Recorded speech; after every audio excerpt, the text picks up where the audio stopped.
Okay, everyone. So happy to see you all. So, darling people, we're going to do the same old, same old. I just can't get past blessing our speech. I totally adore this meditation. So just for 2 minutes, we'll discuss it. But first, we'll think we're here together for this little minute, this through miniature few milliseconds of our life, 30 little minutes, to try to kind of, work on our mind. And this kind of surprising technique. Who would ever think that you'd do a meditation on fixing your speech? It sounds so curious, doesn't it? But when we understand, so we're thinking we're here together to do this, so we can begin to discipline our body and speech, discipline the servants of our mind. The mind is the boss. Got to control the servants first. Then we can begin to work on our mind and really do the job of being a Buddhist. So logical when we think this through, so logical. But surprising because we don't think like this in our world, in the modern views, sort of we can. We do. No, it's not right. We do. We have discipline. We understand discipline.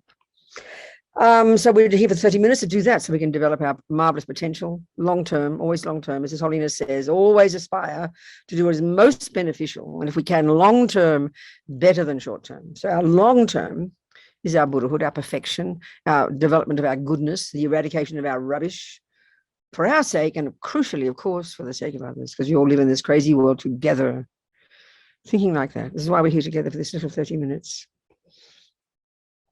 So again, remind us why we want to, do this little meditation. It's really clear the mind is the boss, but if you look at the world, it's so insanely obvious that it's the body and the speech that do the damage. It's so clear, But we're so caught up in being this little lump, this solid lump of me. We don't distinguish, So if we all had controlled behavior, if we all had disciplined behavior on this planet, nobody would lift a finger to harm a single being. So it shows the shockingness of that, So first you control your body and speech. And we can see in our lives, mostly it's our speech. Like I say, we don't go around raping and killing too many people. It's our speech. Either way, if we're one of those people who has controlled speech, marvelous. But often the trouble is then you don't see what's going on in your mind, and that's all of our problem. So it's the beginning of developing the discipline of becoming conscious, becoming aware of who we are and our potential and what goes on essentially in our mind. That's the real job. But first, we use our mind to control the body and speech.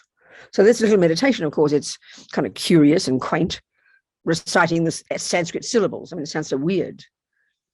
So just quickly, just explain, briefly, understand the logic behind this. This is rooted in the Vajrayana teachings, which are rooted in this ancient, this way of this view of how we're constructed, which is very sort of vaguely similar to the Chinese, the Indian Ayurvedic, which obviously is very old. It's not the modern neuroscientific view, clearly. But we're made up. The body is made of the 4 elements. This is how they talk. The physical world is made of the 4 elements. That's the gross level. So we have the 4 elements, which is the gross body. And then related to that, we have the gross consciousness, our sensory consciousnesses. But then we've got a subtler level of mind, which is our mental states. They're more subtle. We have access to some of them. And they're related to a subtler level of physicality. And this is the basis of Tibetan medical system. We're made of we've got these 72,000 subtle channels, like a subtle nervous system. And coursing through those channels is this subtle wind energy, prana, they call it. The Tibetan doctors studied 12, 14 years. This is like the acupuncture one. This is the basis of our health, the balance of those wind energies. Now, the fascinating part in this Vajrayana model is that our states of mind are inextricably linked to those wind energies coursing through those channels. So your Tibetan doctor will feel your pulses. She'll feel the imbalance of certain winds. She knows it's related to your attachment. Your attachment's out of control. That's why you're having anxiety and panic attacks. So there's an intimate relationship between these. So the crucial thing is the wind energy. That is what speech is. Sound comes because there's wind energy. If there were a vacuum, there'd be no sound. Speech, therefore, and the purest speech is said to be the Sanskrit sounds. There's all the Tibetans. They don't translate the mantras. They've stayed intact in Sanskrit. So they talk about, and we have to look into this, of course, that Sanskrit sounds have power, blessings and power. So therefore, we recite these syllables, which make up the words, to purify the wind energies, which in turn purify the mind, our mind, the states of mind connected to those winds. That's the logic of it, So just get your body comfy, body back upright. If you're sitting in a chair, don't slump into the chair.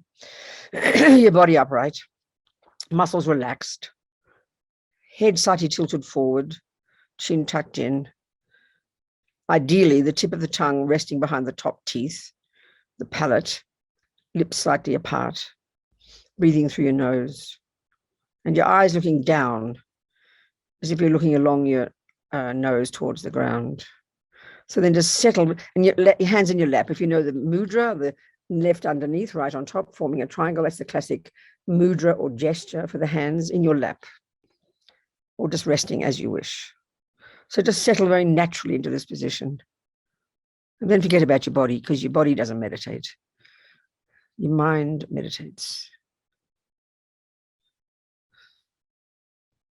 So we're going to have the practice up now, Matt. Thank you so much.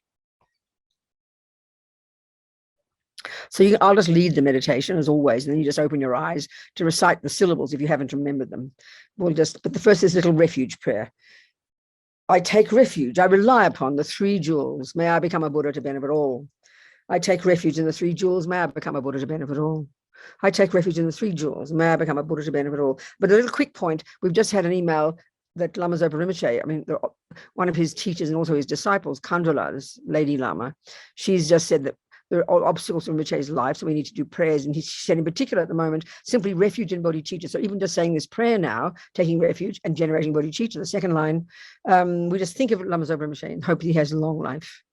Even if we don't know him, he's the spiritual director of our center. He's my spiritual teacher. Some of us here, so we just think, even saying this prayer, that may he have a long life. So now you just imagine Buddha above your head, sitting, Shakyamuni Buddha on a lotus, sitting on a little throne, like a kind of a square structure, looking very gorgeous, sitting there very beautifully above your crown. So now you imagine, now you visualize, imagine. On your tongue, you imagine there's a syllable ah. If you see the Roman letters AH, standing upright.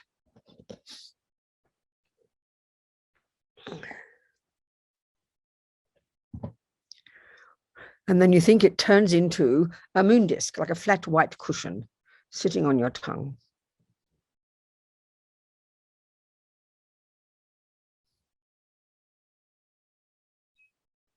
And on top of that, there's a white Om standing upright in the center of the moon disc. You do your best. If you can't see it, don't worry. Just think it. It's okay. And then you think it's surrounded by all the white vowels. And of course, if we haven't learned our Sanskrit or our Tibetan yet, we won't remember them. It doesn't matter.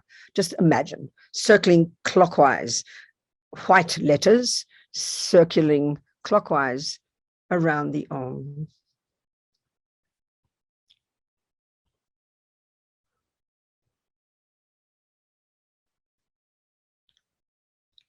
And then now surrounding those, counterclockwise, are the red consonants.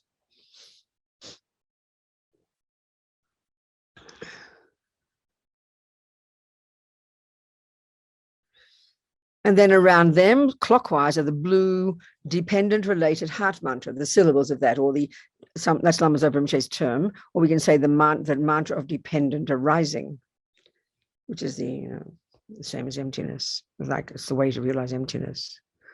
Circling the blue letters, circling clockwise around all the others, all on your tongue.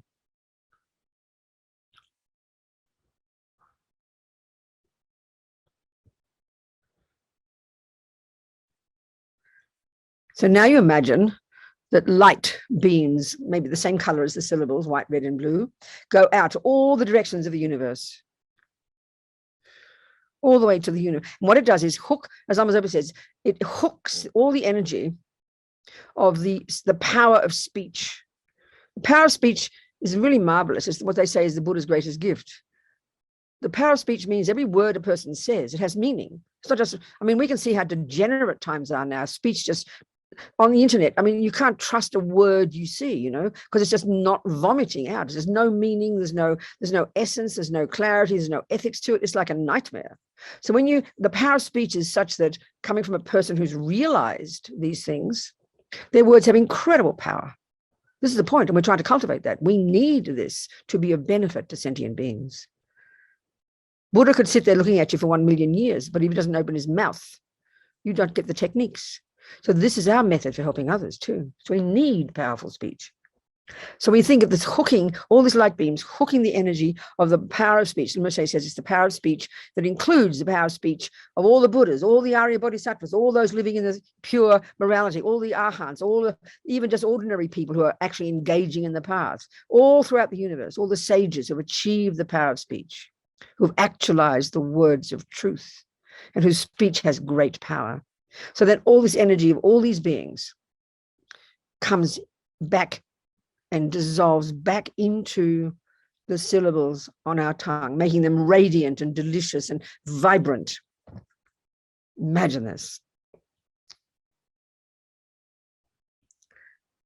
Rinpoche says, due to the power of abiding, one of the ways of getting speech, abiding, this is the speech we're talking about, the power of the speech of these beings, one of the ways is by abiding in silence, of merely not speaking, or of living in the morality of abstaining, particularly consciously abstaining from saying negative things. It's a conscious decision. This is what we're discussing. So one is merely silence. Two is a conscious decision not to say words that aren't true, not to use harsh language, not to badmouth behind backs, not to just rabbit on about nothing. This is a stupendous practice. So imagine all of this power from these holy beings entering into the syllables on our tongue. Imagine this. So now, as we recite first the vowels, if you haven't memorized, they're here now, just recite them and imagine nectar pouring down from these syllables, going up, filling our entire body. And in this case, purifying our body, all the sickness and the pain and the discomfort and the lack of flexibility and the heaviness of our bodies, as well as all the karmic seeds in our mind from the actions we've done in the past to harm sentient beings with our bodies. All of this, imagine, purified by this radiant white nectar, totally filling us as we recite. Om, and of course, as we're saying the words, we're also purifying our speech. It goes without saying, you know. Om, I, u, ri, li, li, e, o, ang, svaha. Om, I, u, ri, li, li, e, o, ang, svaha. Om, I, u, ri, li, li, e, o, ang, svaha. Completely purified. How amazing, how marvelous.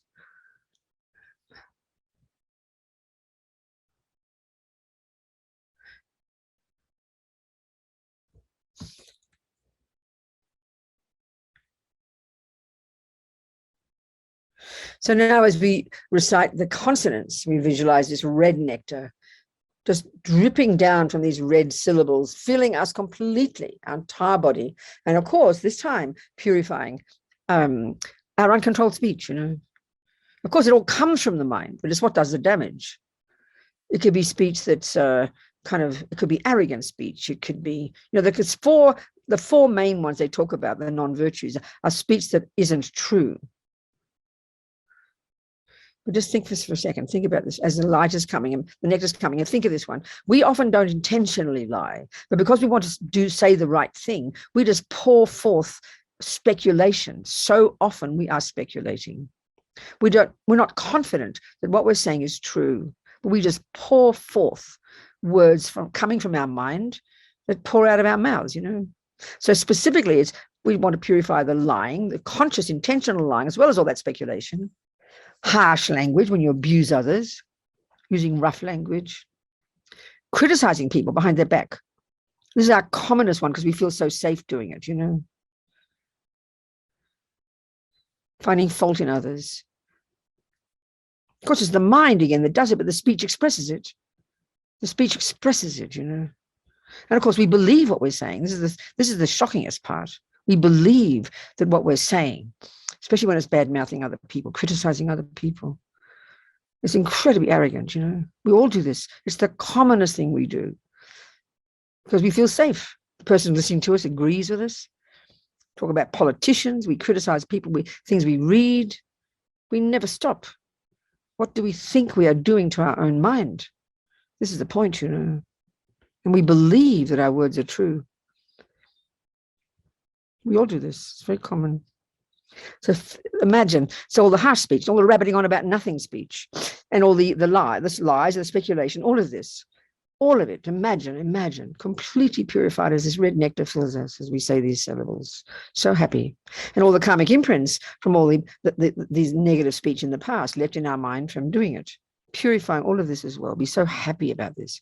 And don't be guilty. We love to be guilty. We love to beat ourselves up. That's not helpful. That's just ridiculous. We're all human. We all do this. So the courage we need is to own all this with a happy mind, not guilty, a happy mind. Be so delighted to recognize the problem and be so relieved that we can purify it. There's no thing we can't purify. Be so delighted to do this. We've got a medicine to help us, you know. Om ka ka ka ka nga cha cha cha janya ta ta ta dana ta ta ta dana pa pa ba ba ma yara lava sha sha sa hak sa swaha.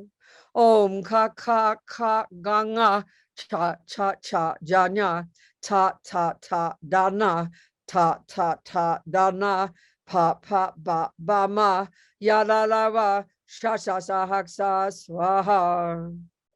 Om ka ka ka nga ga ga nga cha cha ja janya ta ta ta dana ta ta ta dana pa pa ba ba ma yara lava sha sha sa hak sa swaha.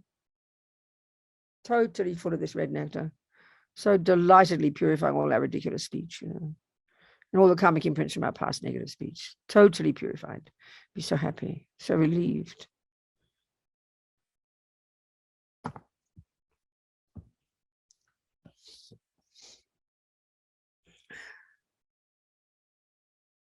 So now, as we recite the syllables of the dependent-related heart mantra, the mantra of dependent arising, we now, of course, purify the root of the problem, which is the mind, you know. So we understand our speech. We can see the speech, the problem it does. Then we have to do the analysis. What delusions, it's really crucial.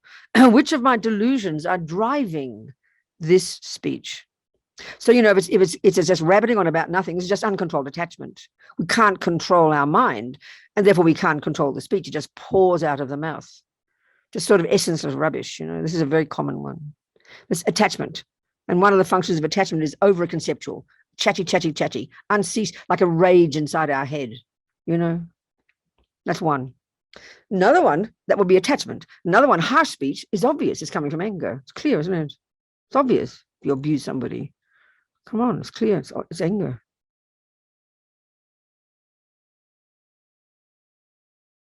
Then if it's lying, well, that could be, it's, you know, that, or lying is, you know, usually utterly self-serving. It's attachment to reputation. So we say things that aren't true to protect ourselves, you know. Speculating, I think it's not technically a lie, but it is lying, but we don't intend to. We think we know what we're talking about.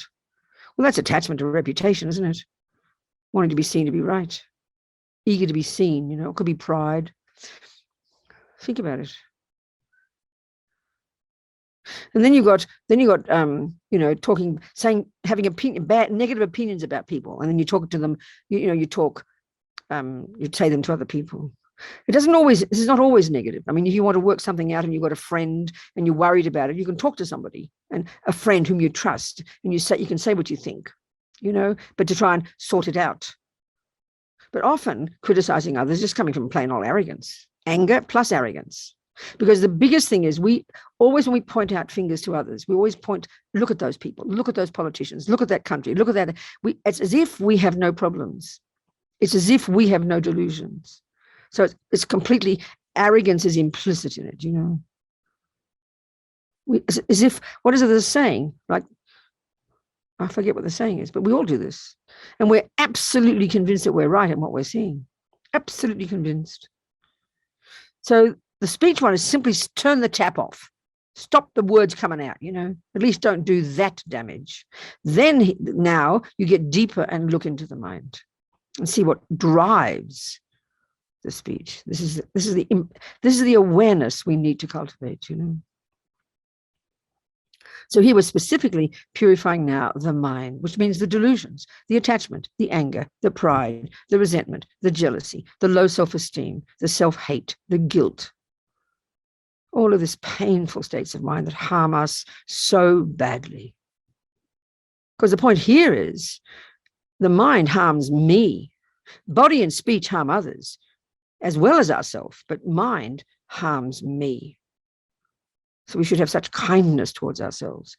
We should want to recognize our delusions because they are harming me. Out of kindness to ourselves. So imagine this blue nectar filling us completely, eradicating all these delusions. How amazing. So happy for this to happen, Om ye dhamma hetu prabhava hetunte shantatagato yavadatte shanchayo niroda evam vadi maha shamanaye svaha. Om ye dhamma hetu prabhava hetunte shantatagato yavadatte shanchayo niroda evam vadi maha shamanaye svaha. Om ye dhamma hetu prabhava hetunte shantatagato yevadatte shanchayo niroda evam vadi maha shamana svaha. Imagine totally gone, eradicated. These delusions can be eradicated because they're misconceptions. There's logic to this, which we have to understand.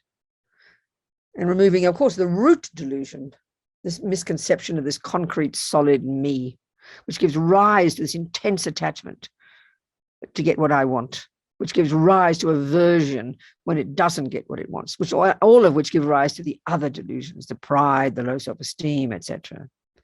So eradicating these, how amazing, full of this radiant blue nectar. Be so happy.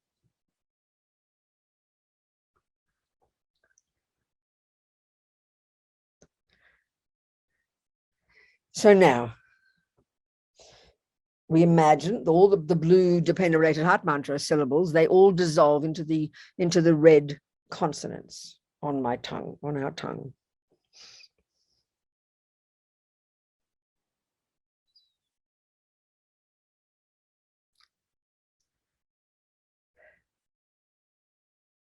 And then the red consonants dissolve into the white vowels.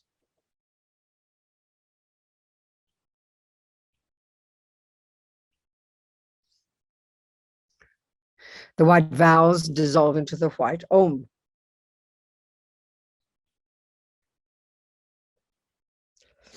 And then the Om dissolves into the moon disk.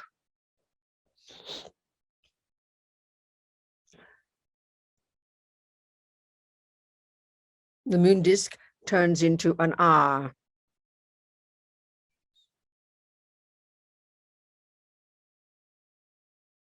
And that turns into pink-colored nectar, which dissolves into your tongue.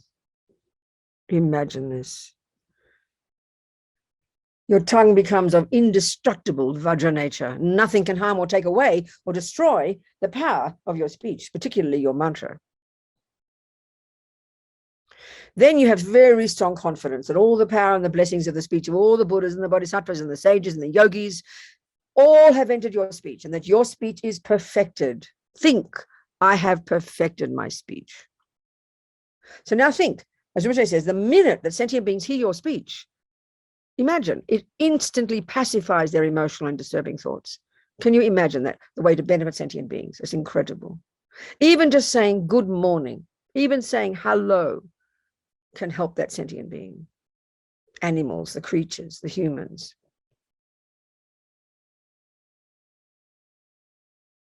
And then clearly in our lives, we have to achieve things and get things done to be a benefit to others. And your speech is absolutely necessary to communicate. Then your wishes will be fulfilled easily. People will believe you. They will like your speech. They'll be happy to hear your speech.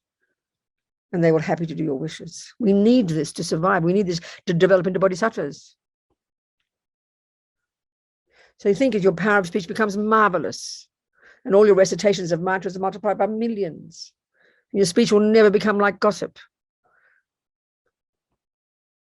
Be so happy with this. So now for a few minutes, just relax, okay? Visualize, first of all, visualize Buddha dissolving into your crown. Dissolves into your crown very happily. And you imagine your body, speech, and mind become oneness with the body, speech, and mind of the Buddha, but also of your Lama, whom you're seeing as the Buddha.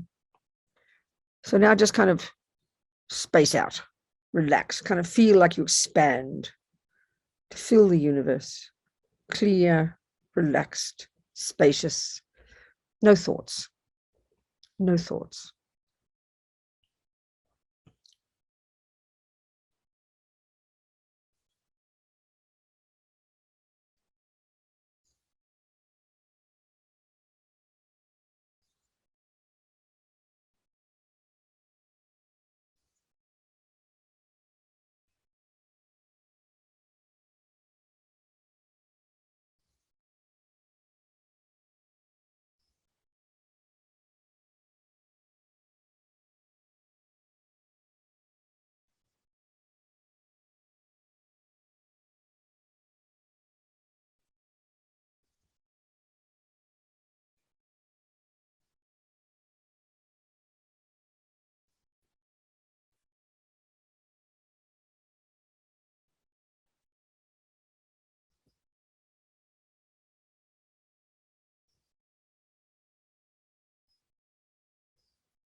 Okay, just relax now and make a strong determination. However much of the day is left, be very conscious, conscious. I'm going to do I'm going to be conscious as I can every moment to control my speech. We're not discussing controlling the mind, please. We're using our mind to decide to control the speech. That's the job. We're not here deciding to control the mind. That's another whole discussion. There's a lovely saying the Tibetans have. It's so perfect. When you're with others, control your body and speech. When you are on your own, then you can work on your mind. So make this decision, for your sake and the sake of others, to control the speech, to harness that energy. Then we have the miracle of space to now begin to unpack the mind, the states of mind that drive the speech. But the job here is I'm going to control my speech. Okay, of course, if you're someone who never speaks to anybody and you suffocate everything, there's another discussion for you. You need to start to find the way to express what you think and feel so you can hear it yourself. You need a good friend to help you. That's different. And then we dedicate a sweet little prayer. May my tongue have all the courage of the ones gone to bliss, by the power manifesting from these glorified words. May all sentient beings be subdued, and whatever words I say, may all these actions be accomplished instantly. Okay, darling people, let me see you all again just for a second, Matt. Thank you so much. Okay, sweethearts, every one of you, Helene, Matt, Bobby, Coral, Lou, Carol, Michael, Adele, Elizabeth, Tara, Lorraine, Claire, and Ava. Thank you, precious ones. Much love. See you next week. Bye.